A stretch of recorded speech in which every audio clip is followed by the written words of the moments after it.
Okay, so we're going to look at one more circuit. And in this particular case, what I'm going to do is I'm going to close this switch here at t equal to 0. And I want to find for t greater than or equal to 0, I want to find v sub c of t for t greater than or equal to 0. All right, so one thing, maybe to make things easier on us, I'm going to draw two circuits here at the very beginning. One for basically t greater than 0. All right, so for t greater than 0, the circuit is going to be 24 volts, R1, L, C, okay, and R2, okay? That's the circuit I care about. That's the t greater than or equal to 0 circuit. There's also a t less than 0 circuit. We ignore basically typically what happens exactly at t equal to 0 because that's when the switch is in motion. So for that time, I'm going to say I've got this and the capacitor like that. All right. So that's the t less than 0 circuit. So in that particular case, R2 doesn't matter at all. All right. And I mean, technically R2 is over there, but there's no current flowing through it. So it doesn't have any impact. Okay. All right. So I want to analyze that t greater than 0 circuit. So in this case, I'm going to go with the definitions that I had over here. I'm going to call this guy V1. I'm going to call this VL. And I've defined the current in that branch to be IL, the current in this branch to be IC, and the current in this branch to be I2. Okay?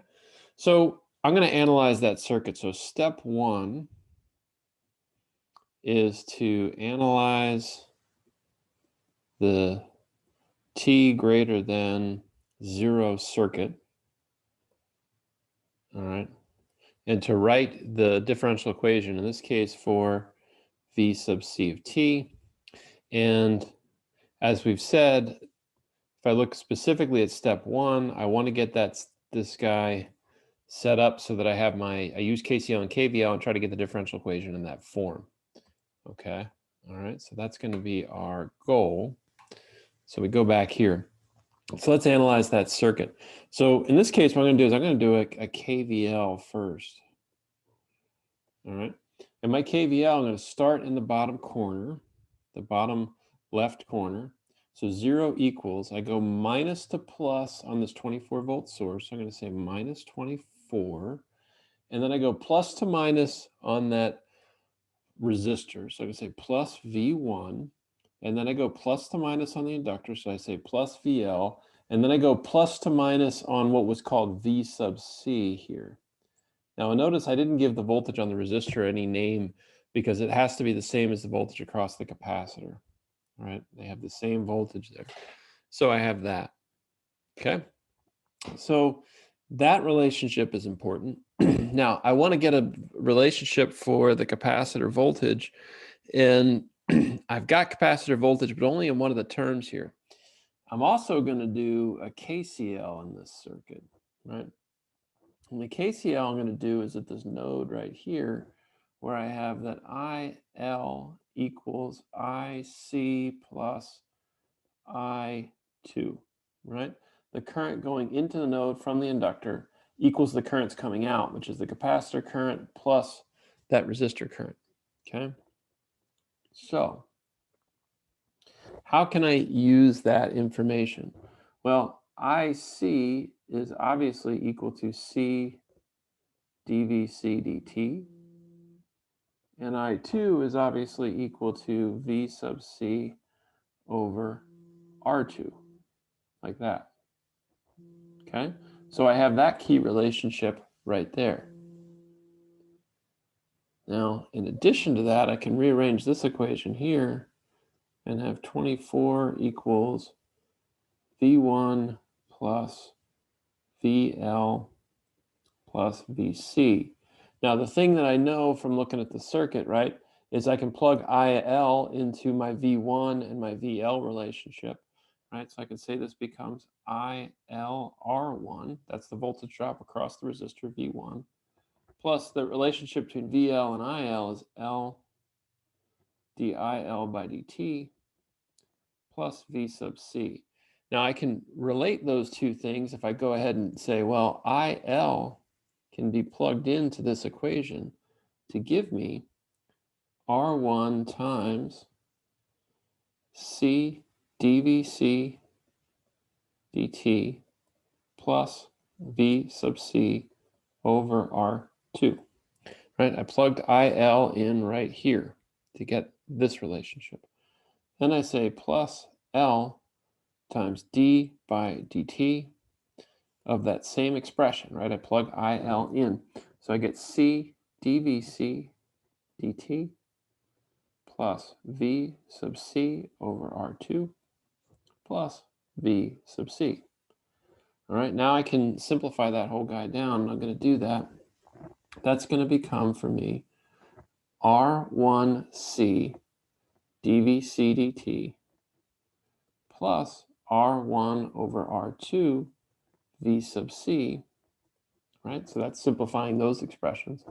And then this guy is going to become LC d squared by dt squared V sub C plus L over R2 dVC dt plus V sub C. All right, now that's a second order differential equation. My job now is going to be to try to group some terms. So I'm going to say that becomes equal to, I'm going to get all my second order and first order terms together. LC d squared VC dt squared, that's my second order term. Plus, now let's get all my first order terms grouped together. Looks like I have R1C plus L over R2 all times dVC dt. Plus I have over here R1 over R2 plus 1 times V sub C. All right, so I've got that whole relationship there. And that turns us into 24 divided by LC. Again, remember, I'm trying to get that into my standard form. My standard form, we said, always has a coefficient of 1 on that second order term. So I divide everything through by LC.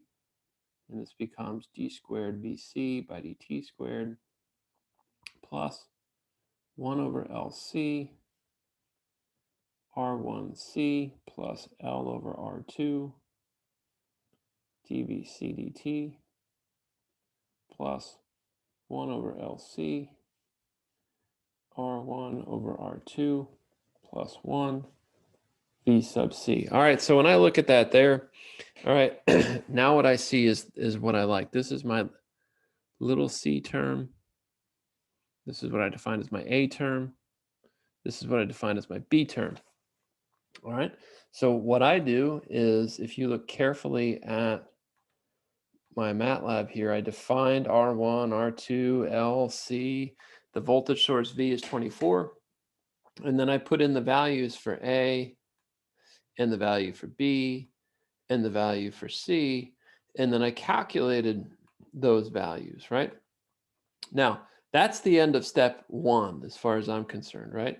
Step 2 is basically, if I go back to the original definition, step 2 is to solve the differential equation, find the general form of the solution. Okay, the general form of the solution, we had 3 choices. Now to do that, we said, okay, we write the characteristic equation, get the roots of the characteristic equation, which have this form here, and then we can get the key things we need in those roots, alpha and omega naught, from these equations here. So that's what I did here, right? I put in alpha and omega naught, those 2 equations, a over 2 and square root of b. I take those there and I evaluate that. Let's see what I get, right? So I get alpha is 2.5, omega naught is 2.2361, right? So I say alpha is equal to 2.5 and omega naught is 2.2361. Alpha is greater than omega naught. So now I got to figure out, well, which one of those is this? All right, so underdamped is alpha less than omega naught. Critically damped is equal. Overdamped is alpha greater than omega naught. That's my situation. So in that case, I have this form of the solution. So what I'm going to do is I'm going to put these next to each other here for a second. All right. So given this, right, I am overdamped. And I have roots that are real and distinct. So I'm going to have S1 is minus alpha plus the square root of alpha squared minus omega naught squared. And I'm going to have S2 equal to minus alpha minus square root of alpha squared minus omega naught squared. And I'm going to say that my solution for the capacitor voltage is whatever my final value is, Vc of infinity, V sub c of infinity, plus this result here, A1 e to the S1t plus A2 e to the S2t, where these A1 and A2 are the two unknowns in my transient response. All right, so I got to figure out what those two things are. Okay. So step 3 is going to be, I go back to my original steps. Step 3 is to say, let's find the steady state value. And then step 4 and 5, find the initial conditions so that I can solve for A1 and A2. Step 6, I solve for A1 and A2. So let's look specifically, what am I supposed to be doing when I get to step 3, right? So when I get to step 3, I find the steady state values by looking at the circuit after t equal to 0 and looking at the steady state values. So I open the capacitors, I short the inductors, okay? So step 3, I look at the circuit for t greater than or equal to 0 and assume I'm in steady state. So I'm going to take that circuit. So step 3 is find t greater than, or find Vc of infinity, okay? And specifically, I only need Vc of infinity, so let's paste that circuit there. So I'm going to take my t greater than 0 circuit and say, well, that's got a 24 volt source. And it's got this resistor. The inductor becomes a short. The capacitor becomes an open. So here's R1. Here's IL of infinity, right? And here's R2. And here's Vc of infinity, right? So notice I just replaced the capacitor with an open, replaced the inductor with a short. It's pretty clear I got a voltage divider here. So V sub c of infinity is simply going to be R2 over R1 plus R2 times 24 volts. And IL of 0 plus, not 0 plus, IL of infinity, right? That's what I'm solving for right now, is equal to 24 divided by R1 plus R2. That's the total current in that circuit. Right, so what I do in my Matlab is I defined here for myself V of infinity, V times R2 over R1 plus R2, and I of infinity, V divided by R1 plus R2, where I define V to be the 24 volts. Okay. Now, one thing that I should point out, I don't really need IL of infinity, but I calculated it anyway. All right, just because I felt like it was helpful practice for us to do it. Okay. All right, and we're going to jump to step 4 now. So step 4, this is the case where we're trying to figure out what the initial condition for the capacitor voltage and inductor current are. So we look at the circuit at T0 minus, assuming it's been in steady state for a while. So we redraw it, making that assumption. So we open the capacitors, short the inductors. So we're going to go to the circuit that we drew for before T equal to 0. Take this guy. And we're going to go down and say, all right, well, now I'm at step 4. All right, step 4 is find Vc0 minus, IL0 minus. All right, there's the circuit. So assuming that this guy's in steady state, got my 24-volt source, got R1, the inductor becomes a short, the capacitor becomes an open, and there's VC0 minus. That's pretty easy to figure out. It has to be 24 volts. Reason it has to be that way is because there can't be any current flowing through that circuit with an open, so there can't be any voltage drop across that resistor. KVL shows you that, right? I can't have any current going through that particular break. So IL of 0 minus also equals 0 amps. All right, so that tells me IL of 0 minus has to always be the same as IL of 0 plus. Gone over that a lot, right? VC 0 minus has to be equal to VC of 0 plus, or is 24 volts. Okay, so we're cooking with gas now. We've got that set up. Now we're moving on to step 5. All right, step 5, that's where we look at the circuit for t greater than 0, right? So we say, all right, step 5, we analyze the circuit at t equal to 0 plus. That's after the switch moves. That's greater than 0. So the switches have been moved. You replace the inductors with current sources, replace the capacitors with voltage sources, solve for the current in the capacitor, and solve for the voltage on the inductor. All right, so we're going to say, all right, we're going to look at the circuit after t equal to 0. So I'm going to take that circuit and paste it here. Okay. And I'm going to say, let's modify that circuit so that my inductors become current sources. There's 24 volts. Here's the resistor. Now in this case, he is equal to IL of 0 plus, which is 0 amps. So he's a break. He's an open. All right.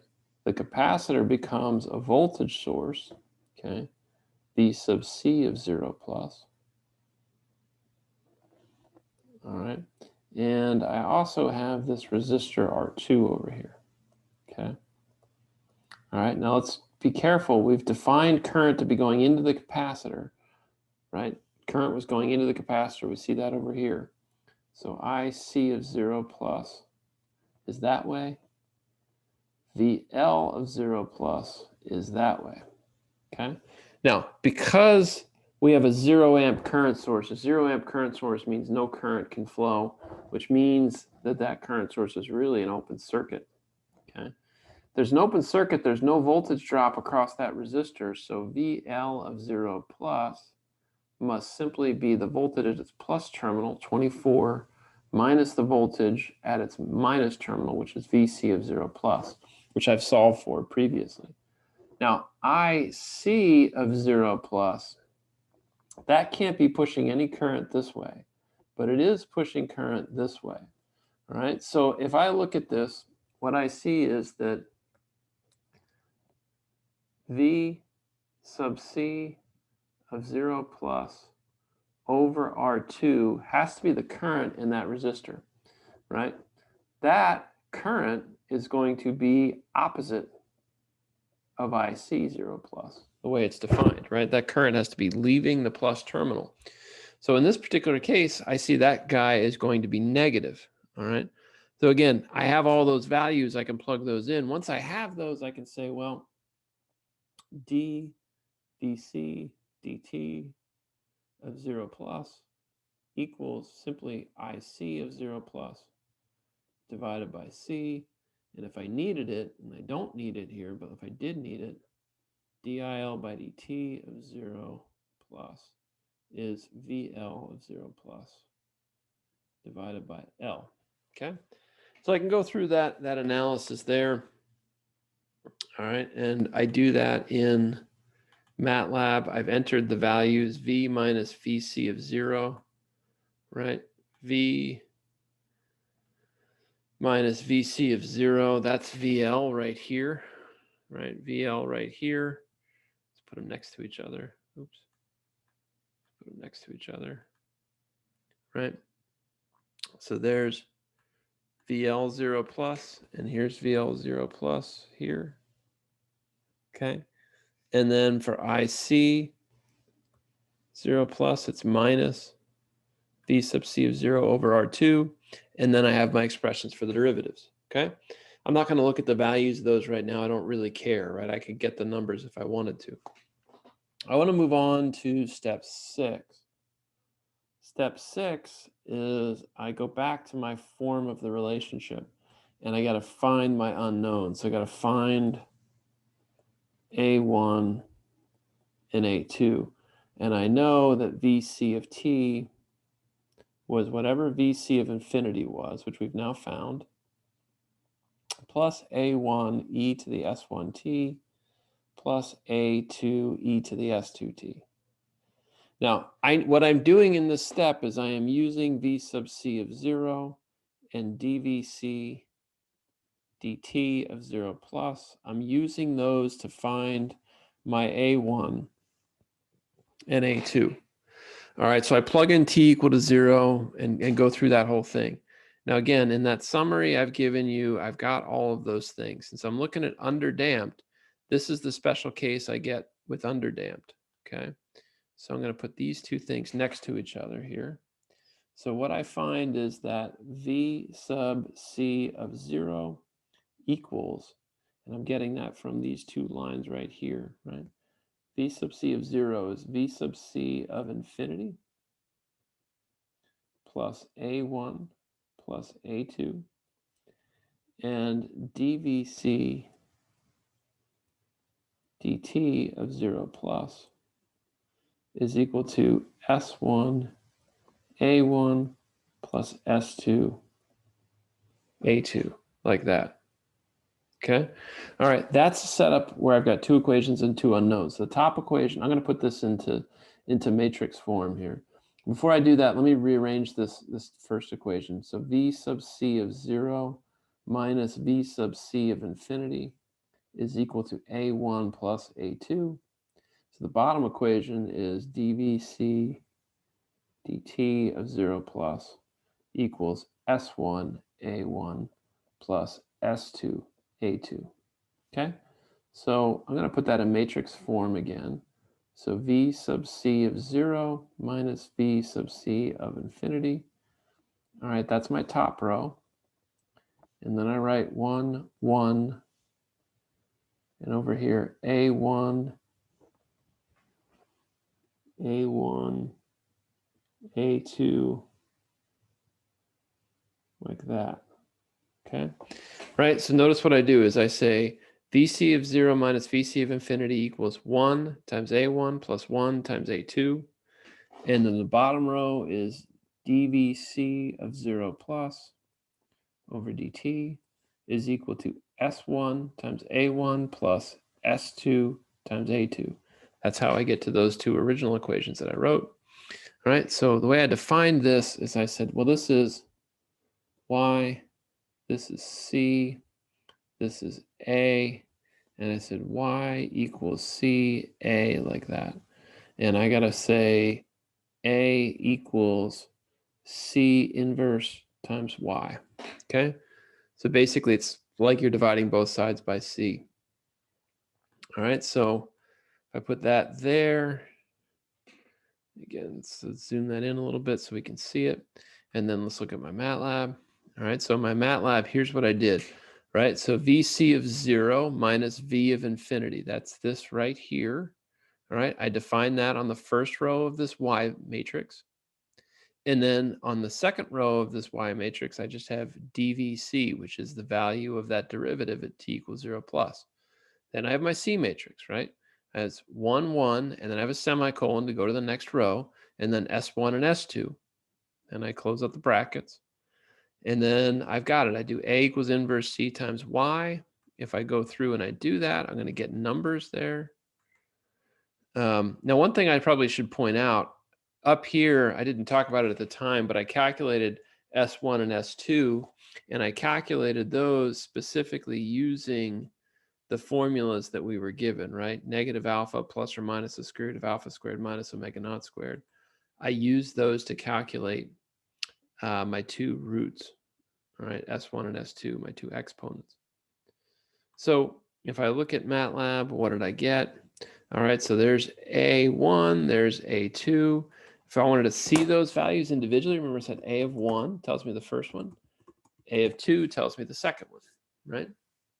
So what I do at this point is I go over to those standard sort of formulas in Matlab form that I gave you, right? And I see that for the overdamped, I look carefully at this expression, all right? In this case, I don't have to do any of that dot multiply stuff, right? A1 times exponential S1t, A2 times exponential e to the s times exponential S2t, okay? And if I look at my Matlab, that is exactly what I have here.